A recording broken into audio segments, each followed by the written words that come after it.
बिस्मिल्लाहिर्रहमानिर्रहीम। अस्सलाम वालेकुम students, my name is Abdurrahman and I am teaching you biology. Students, इस सेशन में हम कंटिन्यू करने जा रहे हैं functions of the nephron. Previous session में हमने इसका स्ट्रक्चर पढ़ा था और आज इसके फंक्शंस की यानी फिजियोलॉजी की डिटेल्स हम देखेंगे। बोर्ड पे देखते हैं।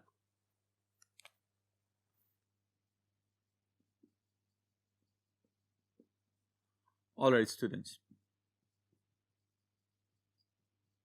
फंक्शंस और physiology of nephron।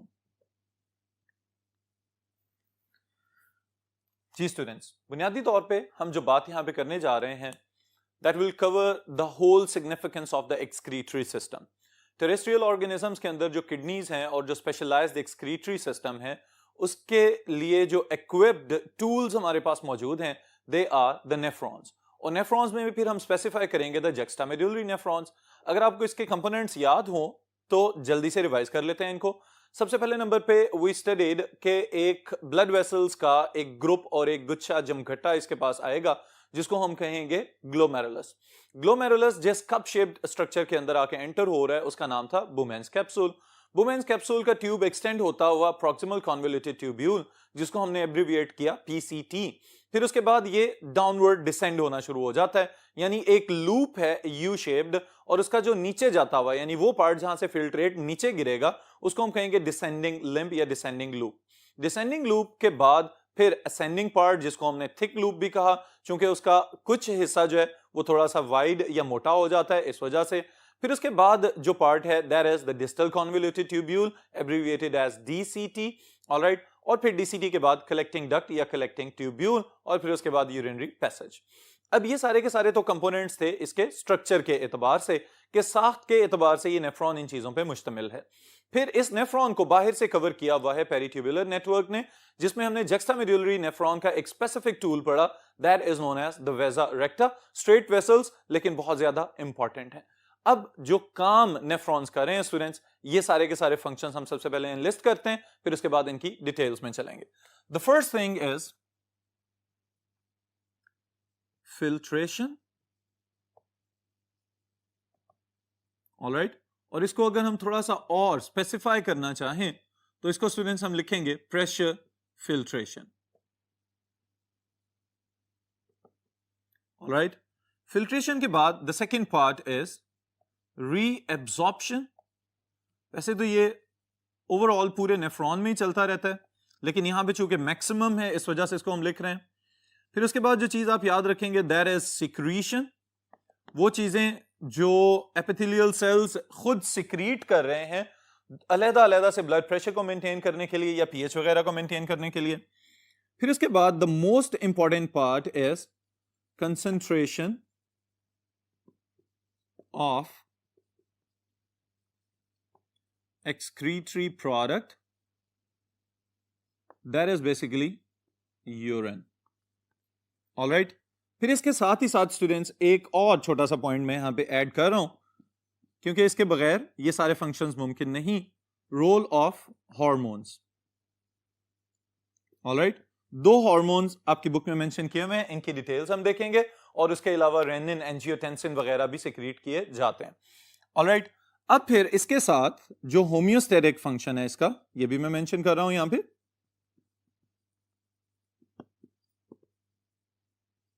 Homeostatic function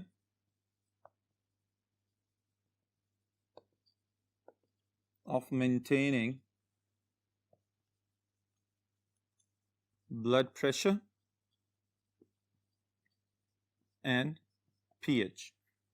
alright students, ये सारे के सारे फंक्शंस आपने अपने ज़हन में रखने हैं कि जब फंक्शंस ऑफ नेफ्रॉन का सवाल पूछा जाए। ऑलराइट, अब सबसे पहली चीज जो यहां पे लिखी गई है that is about the filtration. अब फिल्ट्रेशन के एतबार से स्टूडेंट्स याद रखिएगा जो नेफ्रॉन के अंदर पहला पार्ट ग्लोमेरुलस जिसको हम कहते हैं, ग्लोमेरुलर फिल्ट्रेट बनाने के काम आएगा। ऑलराइट, अब जो ग्लोमेरुलस है बुनियादी तौर पे खुद क्या है, ब्लड वेसल्स हैं और बहुत सारे कॉन्वोल्यूटेड स्ट्रक्चर बना चुके हैं। अब ये जो बहुत ज्यादा हाईली कॉन्वोल्यूटेड स्ट्रक्चर बना चुके हुए हैं इसकी वॉल्स बजाते खुद पोरस हैं। अब जब ब्लड का वो हिस्सा जो किडनीज और फिर किडनी से इस स्पेसिफिक नेफ्रॉन के हिस्से में आया है, जब ब्लड वहां से गुजर रहा होगा तो उसकी वजह से प्रेशर जनरेट किया जाएगा। अब जैसे ही प्रेशर जनरेट किया जा रहा है तो उसकी वजह से स्टूडेंट्स क्या किया जाएगा कि एकदम बहुत सारे मटेरियल्स ग्लोमेरुलर वॉल को क्रॉस करते हुए ट्रेवल कर जाएंगे इनटू द बोमेंस कैप्सूल। ऑलराइट, इनको हम पॉइंट्स की फॉर्म में लिख लेते हैं नेक्स्ट बोर्ड के ऊपर। The first thing is pressure filtration. Alright, सबसे पहला काम क्या हो रहा है? Friction of blood reaching glomerulus causes pressure on the porous walls of glomerulus. Alright, इसी वजह से इसको हमने क्या कहा? प्रेशर फिल्ट्रेशन, कि ब्लड प्रेशर एक्सर्ट कर रहा है और उसकी वजह से बहुत सारी चीजें बाहर निकल के बोमेंस कैप्सूल के ट्यूबुलर पार्ट के अंदर चली जाएंगी।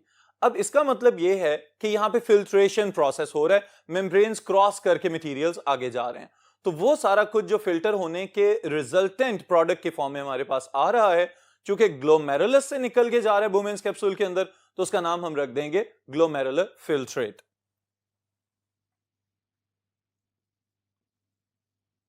बोमेंस capsule now contains glomerular filtrate। और स्टूडेंट्स एमसीक्यूज के लिए याद रखिएगा, filtrate contains water, the most important part, all right, salts, glucose and amino acids etc. all right, इसका मतलब कुछ ऐसी चीजें भी हैं जो यहां पे मेंशन नहीं कर रहे, लेकिन वो भी इसके साथ एक्सक्रीट होती हुई फिल्ट्रेट के साथ साथ आगे मूव करना शुरू हो जाएंगी। all right, अब फिर इसके बाद स्टूडेंट्स जो इंपॉर्टेंट चीज हमने याद रखनी है, that is the second part जो आपकी किताब में मेंशन किया हुआ है, after the filtration another important step, that is reabsorption।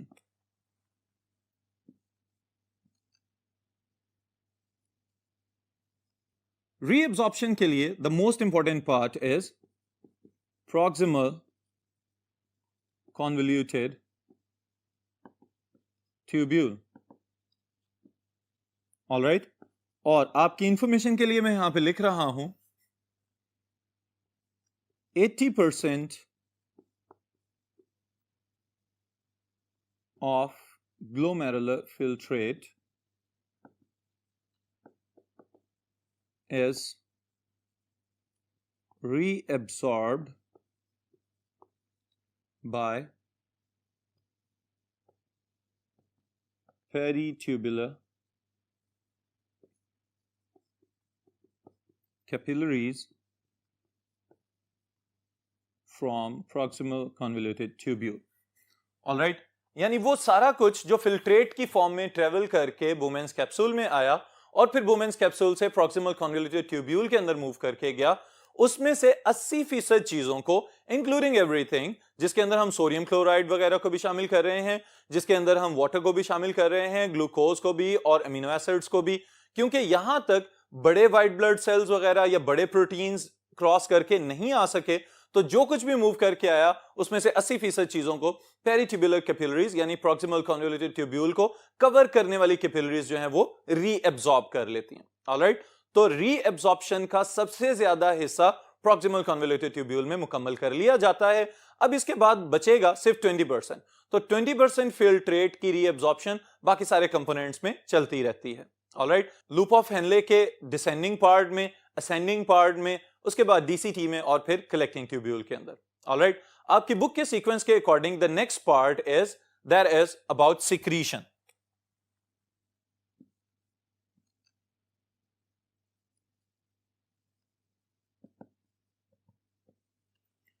Ji students, secretion का मतलब कुछ ना कुछ सिक्रीट करना।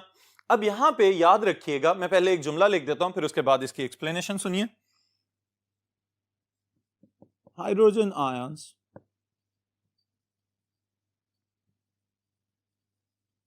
are secreted inside the lumen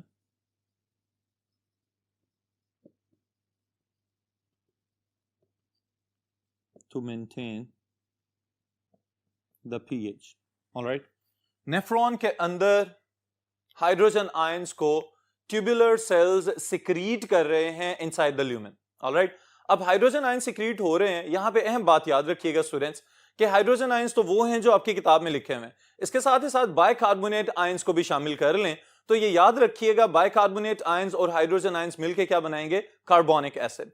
अब कार्बोनिक एसिड जो है ये फिर बाद में स्प्लिट हो जाता है, टूट जाता है, and it produces water and carbon dioxide. Carbon dioxide भी हीमोग्लोबिन के साथ अटैच हो जाएगी, वाटर जो है वो आगे आगे मूव करना शुरू हो जाएगा। But this is a reversible reaction. Alright, यानी जब जरूरत पेश आए, कार्बन डाइऑक्साइड की क्वांटिटी या मिकदार जब बढ़ेगी, कॉन्सेंट्रेशन इसकी इसमें इजाफा होगा, तो उस सूरत में क्या होगा, यही रिएक्शन रिवर्सिबल डायरेक्शन में चलना शुरू हो जाएगा।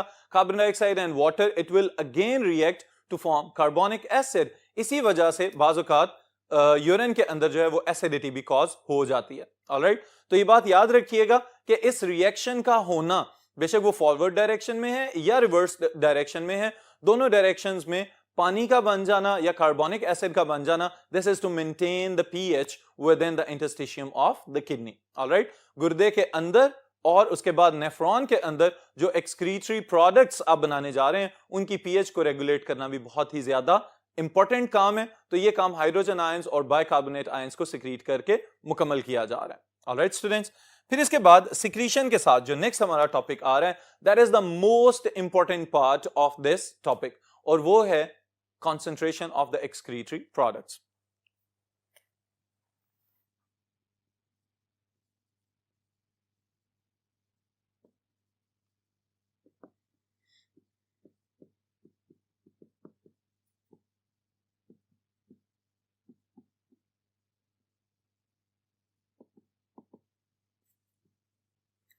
जी स्टूडेंट्स, अब कॉन्सेंट्रेशन ऑफ एक्सक्रीटरी प्रोडक्ट्स के पॉइंट ऑफ व्यू से मैं चाहूंगा कि आप दो पॉइंट्स को जहन में रखें।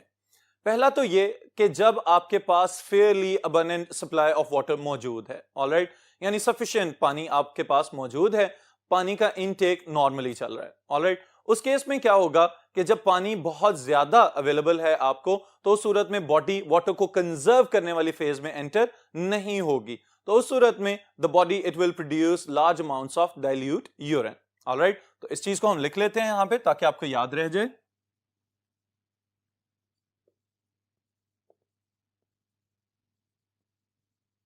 In abundant supply of water, this will be the first part. इसमें क्या किया जा रहा है, reduction in reabsorption of water, पानी की reabsorption कम कर दी जाएगी, inhibition of secretion of ADH, antidiuretic hormone, all right, and production of large amounts of dilute urine. All right students, ये सारे के सारे काम कब हो रहे हैं, जब पानी की अवेलेबिलिटी सफिशिएंट है, काफी पानी आपके पास मौजूद है और बॉडी के अंदर अच्छी खासी मिकदार बरकरार रखी जा चुकी है। अब इस केस में एक पॉइंट हमने यहां पे नया मेंशन किया है, that is the inhibition of ADH, anti diuretic hormone. Alright, ये स्टूडेंट्स याद रखिएगा, it is a hormone produced by posterior pituitary. Alright, वहां से स्टिमुलेशन इसकी हो रही है। अब ये आके इफेक्ट कहां पे शो करता है, on the collecting tubule of the nephron, और इसका काम क्या है, इसके लिए एक छोटा सा फॉर्मूला मैं आपको बताता हूं। ADH is inversely proportional to the concentration of water present inside the body. Alright? अब इससे क्या मुराद है कि जब कभी भी आपकी बॉडी के पास वाटर की अवेलेबिलिटी ज्यादा होगी तो उस सूरत में ADH की फॉर्मेशन कम कर दी जाएगी।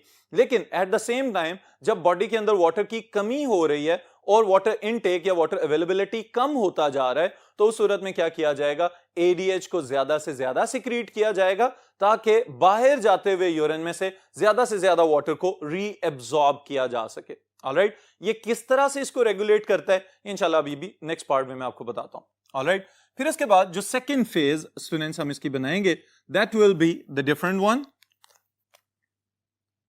in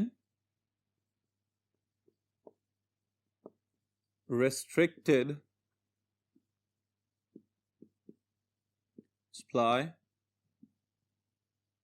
of water, जब पानी की अवेलेबिलिटी कम हो चुकी हुई है। ऑलराइट, जब पानी की अवेलेबिलिटी कम है तो उस सूरत में बॉडी का मोस्ट इंपॉर्टेंट फंक्शन जो है वो यही बन जाता है टू कंजर्व वाटर, पानी को बचाया जाए, रिटेन कर लिया जाए। ऐसा ना हो कि यूरिन के साथ पानी का इखराज जो है वो बाद में बॉडी के डिहाइड्रेट होने में कंट्रीब्यूट करे। ऑलराइट, तो इस वजह से ये जरूरी है कि पानी को बचा लिया जाए। तो यहां पे कौन कौन से फंक्शंस किस तरह से परफॉर्म किए जाते हैं, यहां पे स्टूडेंट्स में 3 पॉइंट्स लिख रहा हूं आपकी आसानी के लिए।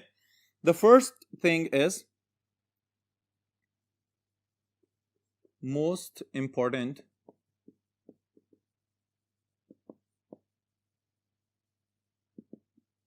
function of body is to conserve water, पानी का बचाव। Then second part, concentrated urine formation. All right, or concentrated urine formation is achieved by counter current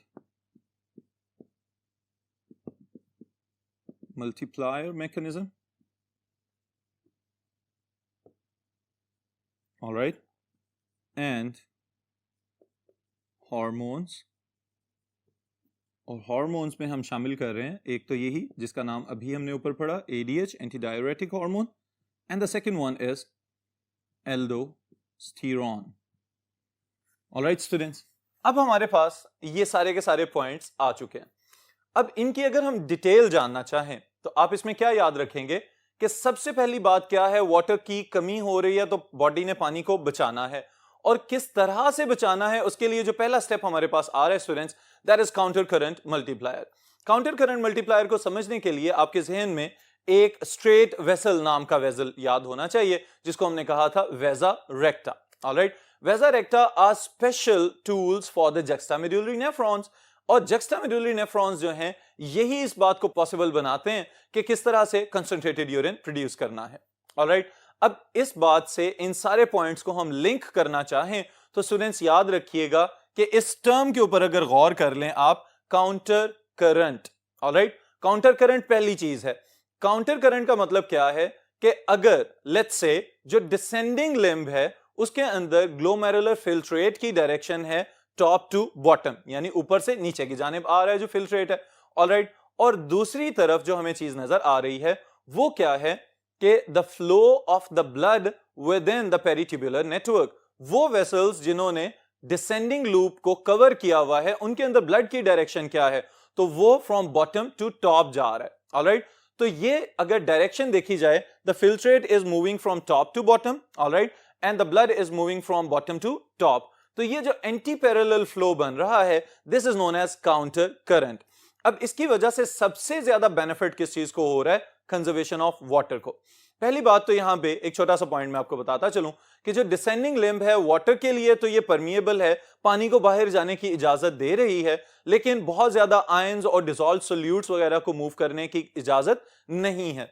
तो इसका मतलब ये है कि वाटर जो है it will move out from the descending loop, लेकिन बाहर जाते हुए कौन इसको रीएब्सॉर्ब करेगा, the blood vessels of the vasa recta, that are bringing the blood from bottom to top. Alright, तो एक तो ये इसका बेनिफिट हमें नजर आता है। फिर इसके साथ एक पॉइंट प्रीवियस सेशन में मैंने आपको बताया था कि these are the low pressure blood vessels, alright, यानी कम ब्लड प्रेशर के ऊपर भी एक्सचेंज ऑफ मटेरियल्स को पॉसिबल बनाते हैं बाय डेवलपिंग अ ग्रेडियंट। अब कंसंट्रेशन ग्रेडियंट बनाना ये इनका अहम काम है, और उसके बाद ये क्या करेंगे, अपने काम की चीजों को रीएब्सॉर्ब करेंगे और वाटर के फ्लो को मेंटेन करेंगे। अब अगर हम दूसरी तरफ चले जाएं यानी असेंडिंग लिम्ब के अंदर, तो असेंडिंग लूप में हमें ये नजर आता है कि the filtrate is moving from bottom to top, तो उसी लिहाज से the flow of the blood is from top to bottom within the ascending limb, alright, तो वहां पे भी ग्रेडियंट डेवलप हो जाएगा। लेकिन इस ग्रेडियंट के डेवलप होते साथ ही हमें अगले पॉइंट पे शिफ्ट होना पड़ेगा, and there is the role of aldosterone. जो ascending limb of loop of Henle है, उसमें एक अहम बात याद रखने वाली कि it does not allow moving out of the water, लेकिन साथ ही साथ aldosterone that is released by adrenal cortex of the adrenal cortical glands, alright, यानी वो ग्लैंड्स जो किडनीज के टॉप पे पड़े हुए हैं, उसके कॉर्टेक्स में से सिक्रीट होने वाला ये हार्मोन, ये क्या करता है, आके अफेक्ट कर रहा है the cells of the ascending limb, और यहां से क्या कर रहा है, सोडियम्स की एक्टिव ट्रांसपोर्ट पॉसिबल बनवा रहा है from inside the lumen to outside और इनटू द किडनी इंटरस्टिशियम। अब इसका मतलब यह हुआ कि सोडियम को अंदर से बाहर लाया जा रहा है, लेकिन यहां पे एक अहम बात याद रखिएगा कि सोडियम को बाहर लाने के लिए पोटेशियम को इनवर्ड मूव करवाना पड़ता है। तो यहां पे sodium potassium ATPases they are in action, ये अपना काम परफॉर्म कर रहे हैं। पोटेशियम आयंस के इनवर्ड मूवमेंट से एटीपीएजेस क्या करवाएंगे, सोडियम आयंस को अंदर से बाहर मूव करवा रहे हैं, और चूंकि हम बार बार एटीपीएजेस की बात कर रहे हैं, तो इसका मतलब है this is the active pumping out of the sodium ions. Alright students, फिर सोडियम आयंस के मूव करने से वाटर की भी मूवमेंट बाहर की जानिब हो जानी चाहिए, लेकिन बुनियादी तौर पे यहां पे क्या किया जा रहा है, क्योंकि अगर हम मेड्यूलरी पार्ट की बात करें तो टॉप से बॉटम आते हुए या from upper part cortical part two the bottom of the medullary part, यहां से ग्रेजुअली कंसंट्रेशन बढ़ती चली जा रही है और यूरिया की मिकदार में इजाफा होता चला जा रहा है।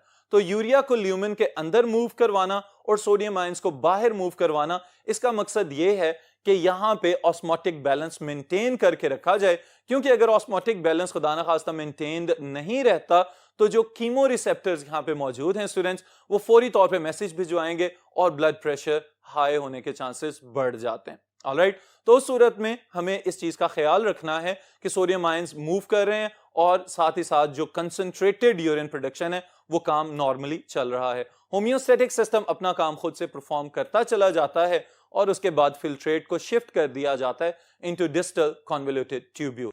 डीसीटी में पहुंचते हुए यहां पे भी कुछ चीजों को रीअब्सॉर्ब कर लिया जाएगा और फिर उसके बाद the filtrate it will enter the last part, that is the collecting duct.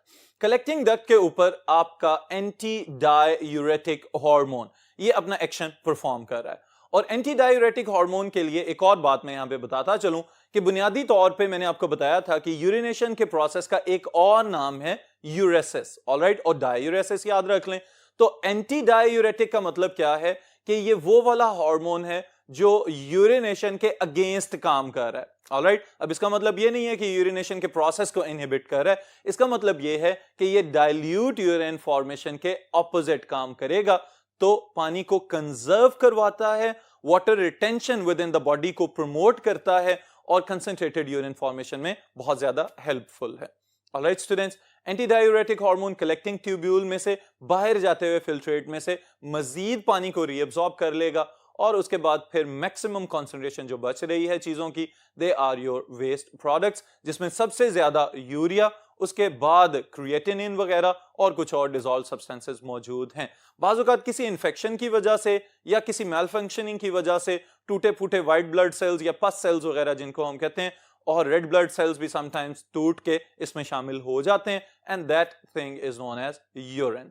फिर इस यूरिन के साथ ही स्टूडेंट्स एक और एमसीक्यू स्टेटमेंट में यहां पे बताता चलूं आपको कि बुनियादी तौर पे जो एडीएच एंटी डाययूरेटिक हार्मोन है वो काम किस तरह से कर रहा है कलेक्टिंग ट्यूब्यूल के अंदर। कलेक्टिंग ट्यूब्यूल के अंदर बुनियादी तौर पे स्पेशलाइज्ड प्रोटीन्स होते हैं जिनका नाम है aquaporins that promote the reabsorption of water from the lumen of the collecting tubule to the surrounding blood vessels. इस चीज को प्रमोट कर रहा होता है ये वाले प्रोटीन्स जो हैं जिनको हम कह रहे हैं एक्वापोरेंस। तो एडीएच की स्टिमुलेशन या इनके सिक्रीशन की वजह से एक्वापोरेंस की तादाद में इजाफा हो जाएगा और उसकी वजह से वाटर रिटेंशन के अमल को बढ़ा दिया जाएगा। ऑलराइट स्टूडेंट्स, फिर इसके साथ ही आखिरी बात, what causes the yellowing of the urine. Alright, तो इसमें एक तो बात मैंने आपको प्रीवियस सेशन में भी बताई थी, मैं यहां पे बताता चलूं कि बुनियादी तौर पे जो यूरिन हमें नजर आ रहा है, ये colour of the urine it determines the concentration of the nitrogenous waste. अगर लाइट कलर का है तो it has more water as compared to the nitrogenous waste present in it. Alright, लेकिन अगर बहुत ज्यादा ब्राइट येलो या डार्क येलो कलर का नजर आ रहा है तो इसका मतलब यह है इसमें concentration of the nitrogenous waste बहुत ज्यादा है।